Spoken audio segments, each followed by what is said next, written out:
Hi welcome back to my channel. ఈరోజు కథ నువ్వే కావాలి 8వ భాగాన్ని వినేద్దాం. తారని వదిలి డోర్ క్లోజ్ చేసి బయటికి వచ్చాడు గగన్. సాయంత్రం అవ్వడంతో అందరూ గార్డెన్లో కూర్చొని కాఫీ తాగుతూ కబుర్లు చెప్పుకుంటున్నారు. గగన్ కోపంగా గార్డెన్ దగ్గరికి వచ్చి తన తండ్రి వైపు చూశాడు. బావా, కాఫీ అంది. వద్దు చాందని. గగన్ రాగానే హేమ ముఖం కొంచెం కోపంగా మారింది. ఏంటి గగన్, ఇలా వచ్చావు అన్నాడు. నాన్న, మీతో మాట్లాడాలి. చెప్పు అన్నాడు. తార మిమ్మల్ని భోజనం చేయండి మావయ్య అందా. అప్పుడే నీకు చెప్పేసిందా? గొడవ పట్టడానికి ఎప్పుడు నీ భార్య ముందు ఉంటుందిలే. నా భార్య బాధని మనసులో దాచుకొని సంతోషం మాత్రమే పంచుకుంటుంది. ఏంట్రా, మా అన్నయ్యని ఎదిరించే పెద్దోడి అయిపోయావా నువ్వు? కోపంగా అడిగింది హేమ. అత్తయ్య, మీరు ఇంకా నిప్పు పెట్టకండి. నేను మా నాన్నతో మాట్లాడుతున్నాను. ఇది నాకు మా నాన్నకి సంబంధించిన విషయం. మీరు మధ్యలో కలగజేసుకోకండి అన్నాడు గగన్. రేయ్, ఏంట్రా అత్తయ్యతో అలానే మాట్లాడేది? నాన్న, ఇప్పుడే చెప్తున్నాను. తారని ప్రేమించి పెళ్లి చేసుకున్నాను. ఆ విషయం మీకు తెలుసు. అయినా నందినితో నాకు పెళ్లి చేయాలని చూశారు. అందుకే ఎవరికి చెప్పకుండా తారని నేను పెళ్లి చేసుకున్నాను. తప్పు చేసింది మీరు అయితే తారని ఎందుకు నాన్న శిక్ష అనుభవించాలి? ఆఫీస్ నుంచి వచ్చిన రుద్ర, శంకర్ గగన్ మాటలు విని లోపలికి వెళ్లకుండా అక్కడే నిలబడ్డారు. ఏంట్రా, నాన్నకంటే నిన్న కాక మొన్న వచ్చిన ఆ పిల్ల ఎక్కువైందా? ఎప్పుడు లేనిది నన్ను ఎదిరిస్తున్నా? నాన్న, మీరు టాపిక్ పెద్ద చేయకండి. చిన్న మాటకి తనని ఎన్ని మాటలు అన్నారు? నేను తారా ఇంట్లో ఉండడం మీకు నచ్చకపోతే చెప్పండి. నా బిడ్డని భార్యని తీసుకుని ఎక్కడికైనా దూరంగా పోతాను అన్నాడు. అంతేకాని సూటిపోటి మాటలతో దాని మనసు బాధ పెట్టకండి. తన నీడ కూడా మీకు పడదు. తనంటేనే మీకు నచ్చదు. కారణం డబ్బు. తార దగ్గర డబ్బు లేదనే కదా కోపం. అందుకే కదా మీరు తనని యాక్సెప్ట్ చేయలేదు. తను ఒక అనాథని తెచ్చి ఇంటి కొడల్ని చేశావు. ఎలా సంతోషంగా ఉండగలని నేను? అయినా ఇంత డబ్బు హోదా ఉండి ఎందుకు అనాథని పెళ్లి చేసుకున్నావు అన్నాడు. తన మంచితనం నాకు నచ్చింది నాన్న. అయినా మీకు తార మనసు ఎప్పటికీ అర్థమవుతుందని ఇప్పుడే చెప్తున్నాను నాన్న. తన మనసు ముక్కలయ్యేలా మాట్లాడితే మాత్రం నేను సహించలేను. నీలో చాలా మార్పు వస్తుంది గగన్ అన్నాడు. మీ మాటలకి మార్పు కాదు నాన్న, కోపం వస్తుంది. కన్న కొడుకు మనసు ఏంటో అర్థం చేసుకోరు మీరు. నీ కారణంగా నందిని ఎంత బాధపడుతుందో తెలుసారా అన్నాడు. నువ్వు చేసిన పనికే కదా తను పిచ్చిదానిలా తయారైంది. నేను తారని ప్రేమిస్తున్నానని నందినికి ముందే చెప్పాను. అయినా సరే నా వెంట పడింది. నేను కాదన్నానని హేమ అత్తతో మాట్లాడి పెళ్లి వరకు తీసుకొచ్చింది. మరి ఇందులో నా తప్పేముంది నాన్న అన్నాడు. నేను ముందుగానే అన్ని విషయాలు తనకి చెప్పాను కదా. ఏంటి గగన్, అబద్ధాలు ఆడుతున్నావు? నువ్వు నందినితో నీ ప్రేమ విషయం చెప్పావా? చెప్పాను లేదో వెళ్ళి మీ పెద్ద కూతురిని అడగండి, చెప్తుంది. పైకి ఏమీ తెలియనట్టు నటించకండి అత్తయ్య. మీకు అన్ని విషయాలు తెలుసు.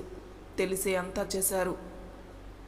నా భార్యని ఎవరైనా ఇంకో మాట అన్నా సరే ఊరుకునేదే లేదు. అమాయకురాలిని చేసి అందరూ దానిని ఆడుకుంటున్నారు. తప్పు చేసింది మీరు. దాని కంట్లో కన్నిటికీ కారణం మీరు. కొడుకు మనసు ఏంటో తెలుసు, కోడలి మనసు ఏంటో తెలుసు. అన్నీ తెలుసు కూడా మీరు కూడా చాలా మాటలు మాట్లాడుతున్నారు నాన్న. అసలు అడగకూడదని అనుకున్నాను. అది మావయ్యని ఎదిరించకండి అని ఒట్టు వేయించుకుంది. ఆ ఒట్టు పక్కన పెట్టి మరీ వచ్చాను. తారతో మీరు మాట్లాడకపోయినా పర్వాలేదు నాన్న, దయచేసి తనని బాధ పెట్టకండి అంటూ కోపంగా లోపలికి వచ్చాడు గగన్. చూసావుగా, ఎప్పుడు లేనిది శాంతంగా ఉండి మీ అన్నయ్యకే కోపం వచ్చేలా చేశాడు మీ నాన్న. ఉంది కదా వెనక అత్తయ్య ఏదో నూరు పోస్తుంటుంది. నూరిపోయేటాలు ఎప్పుడు అలానే ఉంటాయి. కానీ ముందు నువ్వు చాందినితో మాట్లాడు. ఫ్రెష్ అవి మాట్లాడతాను అంటూ రుద్ర తన రూమ్కి వెళ్ళాడు. గగన్ కోపంగా ఉండడం చూసిన శంకర్, ఇంకా ఎందుకురా కోపం? భలే అడిగావు. దెబ్బకి మీ నాన్న తార జోలికి వెళ్ళడు మామయ్య అన్నాడు. ఎందుకురా బాధపడుతున్నావు? ఎప్పుడు లేనిది నాన్నతో అలా మాట్లాడినందుకు బాధపడుతున్నావా? మరి బాధ ఉండదా మామయ్య? పుట్టి పెరిగిన దగ్గర నుంచి ఆయనతో ఎప్పుడు ఈ రకంగా నేను మాట్లాడలేదు. కానీ మాట్లాడాల్సి వచ్చింది. లేదురా, నువ్వేమీ తప్పుగా మాట్లాడలేదు. ఉంది కదా మీ హేమ అత్తయ్య, ఇప్పుడు ఇంకా నాన్నని రెచ్చగొడుతుంది. అయినా జరిగింది మర్చిపో. చాలా రోజుల తర్వాత ఖాళీగా ఉన్నావు కదా, తారని బయటికి తీసుకుని వెళ్ళు. మున్నాని నేను అన్నయ్య చూసుకుంటాం. కానీ లేదు మావయ్య, అది రాదు. బయటికంటే ఎందుకు రాదురా, తీసుకెళ్ళు. నిజంగానే రాదు మావయ్య. అడిగిన అత్తయ్యని ఆ పరిస్థితిలో వదిలి రానని చెప్తుంది. బావా, అత్తయ్యని నేను చూసుకుంటాను. నువ్వు అక్క బయటికి వెళ్ళండి అంటూ కాఫీ కప్ పట్టుకొని నవ్వుతూ వచ్చింది చాందిని. శంకర్ నవ్వుతూ, మీ ఇంట్లో మంచిదనివి అంటే నువ్వే. ఆ దేవుడి దయ వల్ల నీకు మీ అమ్మ బుద్ధులు రాలేదు. చాందిని నవ్వుతూ, బాబాయ్, ఈ మాట మా శకుంతల అమ్మ కానీ వినిందంటే అంతే సంగతులు. బావా, నువ్వు అక్కని బయటికి తీసుకుని వెళ్ళు, నేను అత్తయ్యని చూసుకుంటాను. థ్యాంక్స్ చాందిని అంటూ గగన్ తన రూమ్కి వెళ్ళాడు. చాందిని నవ్వుతూ రుద్ర రూమ్కి వెళ్ళింది. అప్పుడే ఫ్రెష్ అయ్యి బయటికి వచ్చాడు రుద్ర. బావా, కాఫీ అన్నది. టవల్ పక్కన పెట్టి, నువ్వు తెచ్చావేంటి అన్నాడు. ఏ, నేను తెస్తే తాగవా? వదిన తెచ్చేది, నువ్వు తెచ్చావు కదా అందుకే అలా అడిగాను అన్నాడు. ఎలా ఉంది కాఫీ? మా వదిన పెట్టినంత రుచిగా అయితే లేదులే అన్నాడు రుద్ర. నిన్ను అడిగాను చూడు, నాకు బుద్ధి లేదు అంటూ బయటికి వెళుతుంటే, హే ఆగు, నీతో కొంచెం మాట్లాడాలి. ఏం మాట్లాడాలి అంది. చెప్తాను కానీ ముందు కూర్చో. చెప్పు బావా.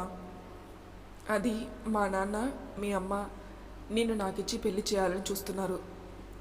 అవును, నువ్వు ఇంకా టైం కావాలని అడిగావంటగా అమ్మ చెప్పింది నాకు. మీ అమ్మ నువ్వు చాలా ఫాస్ట్గా ఉన్నారే.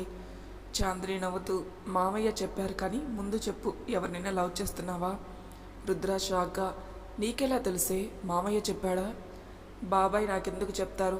ఎప్పుడు లేనిది నువ్వు మాట్లాడాలి అంటేనే అర్థమైంది, అందుకే అలా గెస్ట్ చేశాను. మీ ఇంట్లో మంచికి మారు పేరు అంటే నువ్వేనా బాబు? ఆహా, మరి మిగతా వాళ్ళు తెలీదా నీకు? మాలాంటి వాళ్ళ రక్తం తాగడానికే ఉన్నారు కదా. నిన్ను అన్నది. అబ్బా, గొడవ పడే ఓపిక లేదు కానీ డైరెక్ట్గా పాయింట్కి వస్తున్నాను. పేరు అంజలి, తను ఒక అనాథాశ్రమంలో ఉంటుంది, చాలా మంచిది. అంతకు మించి కోపం. బావా, అన్నీ తెలిసే నువ్వు లవ్ చేసావా? ఏంటి అలా అడుగుతున్నావు? మరి మామయ్య పెద్ద బావ గొడవ చూసావు కదా, ఎందుకు గొడవ అయిందో కూడా తెలుసు నీకు. అవును, కానీ తప్పటం లేదు. పిల్ల అందం మీ బావ హార్ట్లో మ్యూజిక్ స్టార్ట్ చేసింది కదా. అంటే మామయ్య గురించి తెలిసే లవ్ చేసావా? అవును. మామయ్య ఒప్పుకోకపోతే?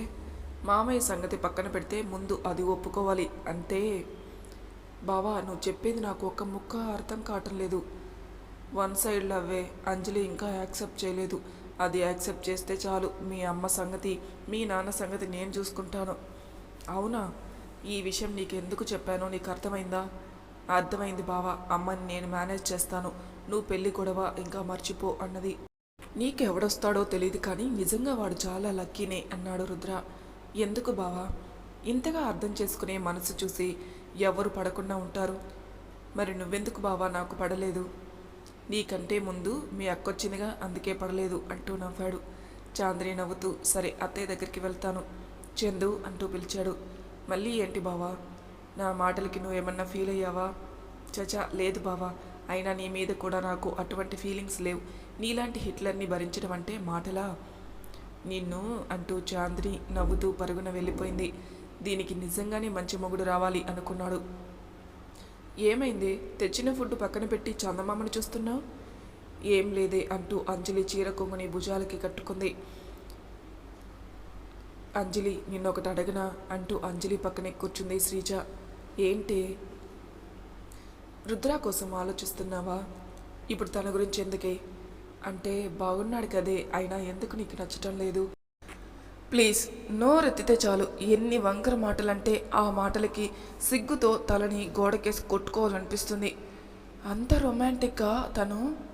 వసే నిన్ను అంటూ అంజలి కోపంగా చూసేసరికి, సారీనే, అసలు లోపల ఏం జరిగిందో చెప్పవే బాబు అన్నది శ్రీజ.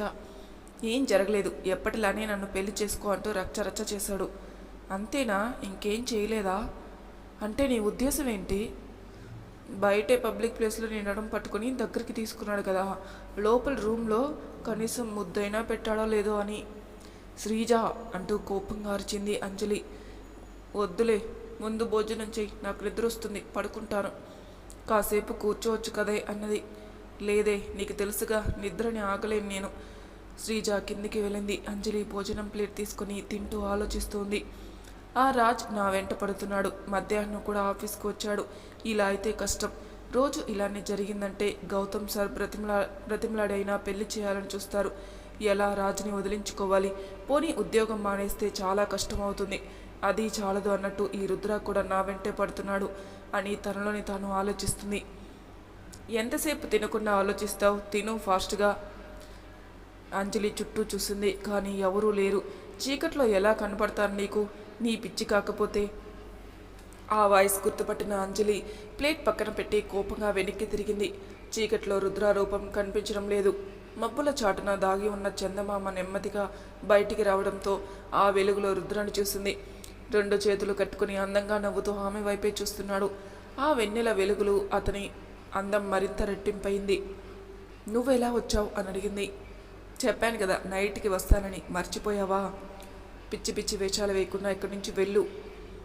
ఆ కోపం ఏంటే? 24 గంటలు నీ చుట్టూనే ఉంటుందా? నా ముఖం చూడగానే ఎప్పుడు చూసినా చిటపటలాడతావు అంటూ నవ్వుతూ అంజలి దగ్గరికి వచ్చి కాస్త నవ్వచ్చు కదా అన్నాడు. అంజలి భయంగా చుట్టూ చూసింది. ఎందుకు భయం? ఎవరూ రారు. అసలు ఎలా వచ్చావు నువ్వు? ఎందుకు వచ్చావు? ముందు వెళ్ళండి, లేదంటే అరుస్తాను. అరవ్వే, నేను చూస్తాను. నీకోసం తిండి తిప్పలు మానేసి వస్తుంటే ఫోర్స్ కొడతావేంటి అంటూ అక్కడే కూర్చుని భోజనం ప్లేట్ తీసుకుని ముద్ద నోట్లో పెట్టుకోబోతుంటే, హేయ్ అది నా ఎంగిలి అంటూ రుద్ర పక్కన కూర్చొని ప్లేట్ లాక్కోబోతే, ఎవరికైనా యాక్సిడెంట్ అయితే ఉన్నదంతా ఊడ్చి ఇచ్చేస్తావు కదే, మరి నాకు 2 ముద్దలు అన్నం పెట్టలేవా? అంజలి కోపంగా చూసి, సెంటిమెంట్తో కొట్టాలని చూడకు, అస్సలు సహించను అన్నది. ఇంకోసారి కోపంగా మాట్లాడమంటే ఏం చేస్తానో నాకే తెలీదు అంటూ నోట్లో ముద్ద పెట్టుకుని అంజలి వైపు చూశాడు. అతను ఎందుకు అలా చూస్తున్నాడో అర్థం కాక ఏమైంది అంది. రుద్ర ప్లేట్ ఒక్కసారిగా కింద పడేసి ఉఫ్ మంట మంట అంటూ అరుస్తుంటే అంజలి కంగారుగా, ఏయ్ అరవకు, ఎవరైనా వస్తారు అన్నది.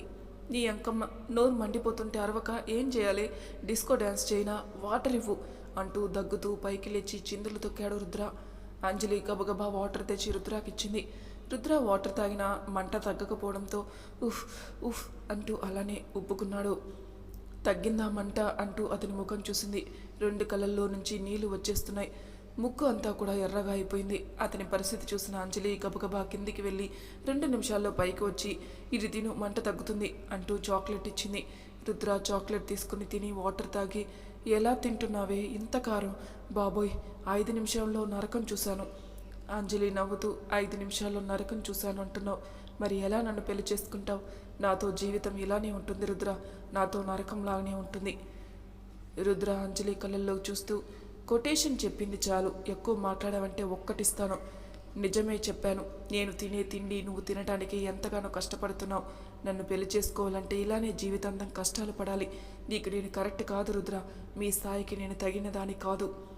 మీ మంచిగా చెప్తున్నాను, నా వెంట పడడం మానేయండి అని అంజలి ఇంకా ఏదో చెప్తుంటే రుద్ర కింద పడిన ప్లేట్ చేతిలోకి తీసుకుని అందులో ఉన్న అన్నం కూర అంతా అన్నంలో కలిపి తింటున్నాడు. అంజలి షాక్గా రుద్ర వైపు చూసింది. రుద్ర అన్నది.